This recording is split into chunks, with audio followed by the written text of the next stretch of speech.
ओम शांति। एक राजा था, वो हर चीज़ से भरपूर था। उसके पास किसी भी चीज़ की कोई भी कमी नहीं थी। माना धन धान से, वैभव वस्तु से, बंगला गाड़ी सब कुछ था। उसकी एक ही चाहना थी कि मुझे ये सब कुछ जिसने दिया है ना, उसके मुझे एक बार दर्शन हो जाए। तो क्या होता है कि राजा अपने दरबारियों से कहकर और चला गया कि मैं जब तक वापस नहीं आऊँगा, जब तक मुझे परमात्मा के दर्शन नहीं हो जाते। अब वो बहुत दूर तक चला गया राजा। अब उसे रास्ते में एक कुटिया दिखी। उस कुटिया में राजा तपस्या करने लगा। अब भगवान ने देखा कि ये तो अद्भुत नज़ारा है। जिसके पास कुछ नहीं होता वह मुझसे कुछ मांगने के लिए तपस्या करते हैं, लेकिन ये तो पहला भक्त है जिसके पास सब कुछ है। ये तपस्या कर रहा है, मुझे याद कर रहा है। तो राजा को बहुत समय हो गया। तो भगवान खुश होकर राजा के पास पहुँचे कि राजा बताइए आपको क्या चाहिए। तो परमात्मा ने कहा, राजा बताओ तुम्हें क्या चाहिए, तुम्हारे पास तो सब कुछ है, फिर तुमने मुझे क्यों याद किया। तो राजा ने कहा कि परमात्मा, मैंने माना मेरे पास सब कुछ है, लेकिन मैं एक बार आपके दर्शन करना चाहता था कि जिसने मुझे ऐशो आराम दिया, सांसारिक खुशी दी, मैं उसके एक बार दर्शन तो कर लूं। तो इसलिए मैंने ये तपस्या की। तो भगवान बोले कि मैं आपकी इस तपस्या से बहुत खुश हूँ। बताइए राजा तुम्हें क्या चाहिए, जो तुम मांगना चाहो मांग लो। राजा ने बोला कि प्रभु, मेरे पास तो आपका दिया हुआ सब कुछ है। अगर आप नहीं मानते तो आपने जैसे मुझे दर्शन दिए हैं वैसे ही मेरी प्रजा को एक बार दर्शन दे दीजिए, जिससे कि मैं उनसे कह सकूं कि आज मैंने अपने प्रभु के दर्शन किए हैं। तो भगवान ने कहा कि राजा, मेरे दर्शन हर किसी को नहीं हो सकते। तो राजा जिद पकड़ गया, नहीं प्रभु, आपको दर्शन कराने ही होंगे।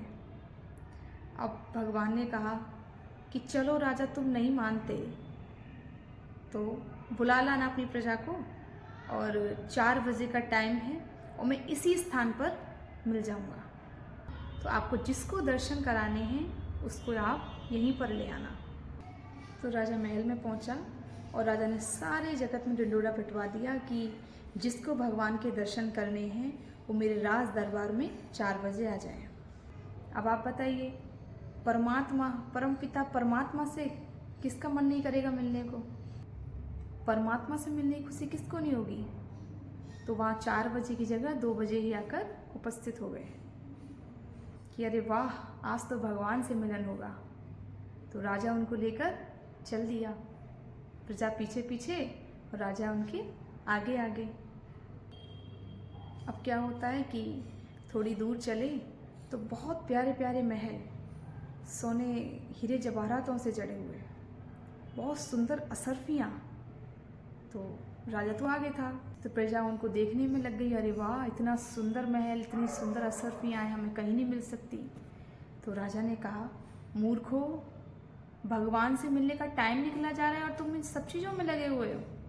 तो जो समझदार थे, जो बुद्धिमान थे, वो राजा के साथ चल दिए, और जो वैभव वस्तु फंसने वाले थे वो वहीं फंसे पड़े। अब थोड़ी प्रजा बची। अब थोड़ी दूर और चले तो बहुत सुंदर सुंदर व्यंजन, 56 प्रकार के भोजन लगे हुए, स्वादिष्ट खुशबूदार। और कुछ प्रजा उनको खाने में लग गई, अरे इतना सुंदर, इतना स्वादिष्ट भोजन हमें कहाँ मिलेगा, पहले खा लेते हैं, बाद में प्रभु से मिल लेंगे। अब कुछ प्रजा उसको खाने में रह गई। अब राजा फिर से बोला कि मूर्खो, भगवान से मिलने का टाइम निकला जा रहा, तुम खाने में बिजी हो, तुम खाना तो बाद में भी खा सकते हो।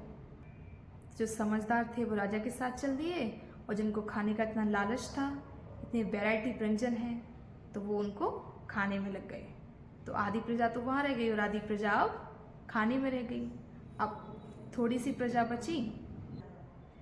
अब राजा और आगे बढ़ा, तो जो प्रजा थी तो वो राजा के साथ चल दी।